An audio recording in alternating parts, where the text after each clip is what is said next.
You know what's crazy?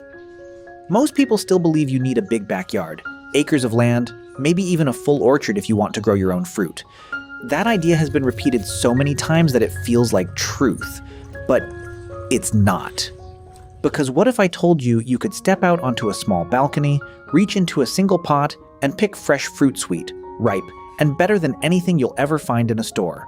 And not just once, over and over again. Today, I'm going to show you 9 fruit trees that don't just survive in containers, they thrive. They produce more than most people can eat, and some of them can literally pay for themselves in a single season. So stick with me, because what's coming up might completely change the way you think about growing food at home. And that bonus tip at the end? It's the one thing that quietly multiplies your results without costing you anything. Hey there, garden friend. If you've been here before, welcome back. And if you're new, you just found one of the most budget-friendly gardening corners on YouTube. I'm genuinely glad you're here because this isn't about fancy setups or expensive systems. This is about real food, grown simply, in small spaces, without draining your wallet. Today we're diving into container fruit trees. Not the usual advice you've heard 100 times, but practical, proven choices that actually work. So if growing your own food while saving money sounds like something you want, make sure you're subscribed, because every week there's something new that helps you do exactly that. All right, let's get into it. Let's start with number 9, the pomegranate. And I'm telling you right now, this one surprises people, because pomegranates sound exotic, complicated, like something that belongs in a vineyard or a Mediterranean hillside. But in reality, they're one of the toughest, most forgiving fruit trees you can grow in a container, especially dwarf varieties like Nana or State Fair. These aren't delicate plants. They're resilient. Their root systems are naturally compact, which means they don't fight the container, they adapt to it. Give them a 15 to 20 gallon pot, something as simple as a food-grade bucket you can often get for free, and they're perfectly content. Once established, a single tree can give you 15 to 30 fruits a season. Deep red, packed with juice, that perfect balance of sweet and tart. And here's the thing at store prices, that's real money saved every year. But the part that makes pomegranates special? They're incredibly forgiving. Miss a watering? They bounce back. Busy week? They don't punish you for it. For beginners or anyone who doesn't want a high-maintenance plant, this is one of the easiest wins you can get. Now, number 8, the fig. This is where things start to get interesting, because figs don't just tolerate containers, they actually prefer them. Most fruit trees want space. They want to spread their roots, reach outward, expand. Figs are different. They like being slightly root-bound. It triggers something in them. It pushes them to produce more fruit, earlier, and more consistently. Varieties like Petite Negra or Chicago Hardy are perfect examples. Small trees, but incredibly productive. It's not uncommon to see a single container fig produce dozens, sometimes even over 100 fruits in one season. And the taste? Completely different from anything you've bought before. Rich, honey-sweet, almost creamy. But here's a trick that takes it even further. During fruiting season, let the soil dry slightly between waterings. Just a bit of stress. That small shift concentrates the sugars, intensifies the flavor, and suddenly you're eating something that feels more like dessert than fruit. Fresh figs in stores are expensive, and honestly, they rarely taste right. But when you grow them yourself, everything changes. Number 7, blueberries. And this is where most people go wrong. Not because blueberries are hard to grow, but because they miss one simple detail: soil pH. Blueberries need acidic soil. Not slightly acidic, properly acidic. Somewhere between 4.5 and 5.5. And if you try to grow them in regular soil, they struggle, they stall, they fail. But in a container, you control everything. You can create the exact environment they need from day one. Use the right mix, something designed for acid-loving plants, and suddenly blueberries become one of the most reliable fruits you can grow. Varieties like Top Hat or Peach Sorbet stay compact, look beautiful, and produce heavily. A single plant can give you several pounds of berries in a season. And if you've bought blueberries recently, you already know how expensive they are. But beyond the money, there's something else: flexibility. If they need more sun, you move them. If weather changes, you adapt instantly. That control is what makes containers so powerful. Number 6, lemons. Now everyone's heard of growing lemons in pots, but most people don't realize why they work so well. Meyer lemons in particular are naturally suited for container life. They stay relatively compact, but more importantly, they're ever-bearing. That means at any given time you might see flowers, small green fruit, and fully ripe lemons all on the same tree. It's like having a continuous harvest cycle in one pot. One mature tree can easily produce dozens of lemons each year. And once you have that, you start to realize how often you use them. Cooking, drinks, everything. But here's what really matters. In a container, you control the environment. Temperature drops? Bring it inside. Pests show up? Isolate and fix it quickly. Soil issues? You know exactly what's in the pot. That level of control makes lemons easier, not harder to grow.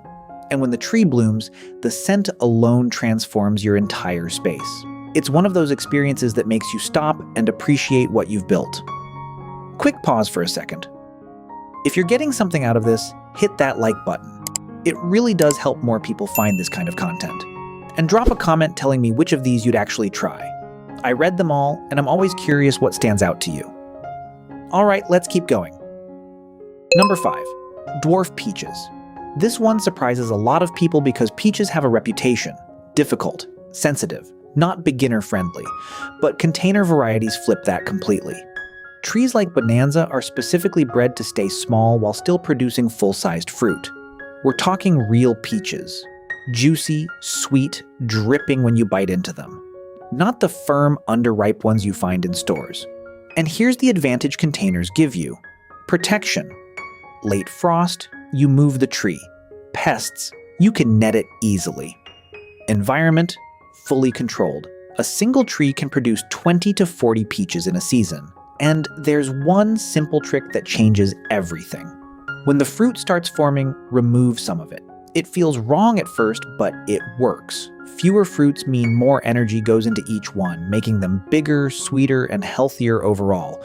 It's one of those small actions that creates a huge difference. Number 4, cherries. Specifically dwarf varieties. Because full-size cherry trees are a challenge. Birds, height, maintenance, it all adds up. But in a container, everything changes.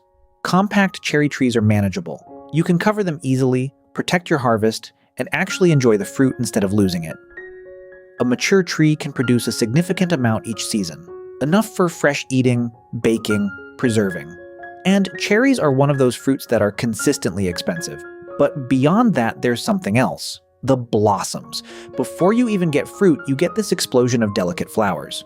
Soft pinks, whites, filling your space with life. It's both ornamental and productive, and that combination makes it more than just a fruit tree. It becomes part of your environment. Number 3, apples. But not the kind you're imagining. Columnar apples. These trees grow differently. Instead of spreading wide, they grow straight up. Minimal branches, narrow shape, incredibly space efficient. You can fit multiple trees in a small area where a traditional apple tree wouldn't even fit one. And they still produce full-sized fruit. Crisp, juicy, real apples. Each tree gives you a steady harvest, and the best part, apples store well. So you're not just harvesting for a week or two, you're extending that value for months. Fresh fruit, picked at the right time, stored properly, and enjoyed long after the season ends. That's something store-bought fruit rarely gives you. Number 2, avocados. This is where people usually hesitate.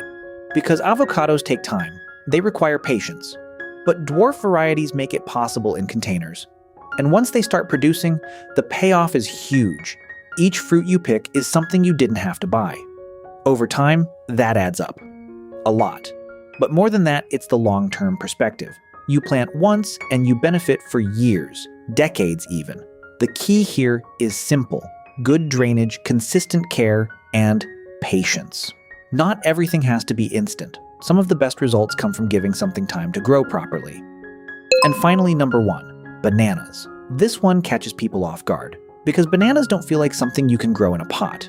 But dwarf varieties make it completely possible. And they grow fast, faster than most of the fruits on this list.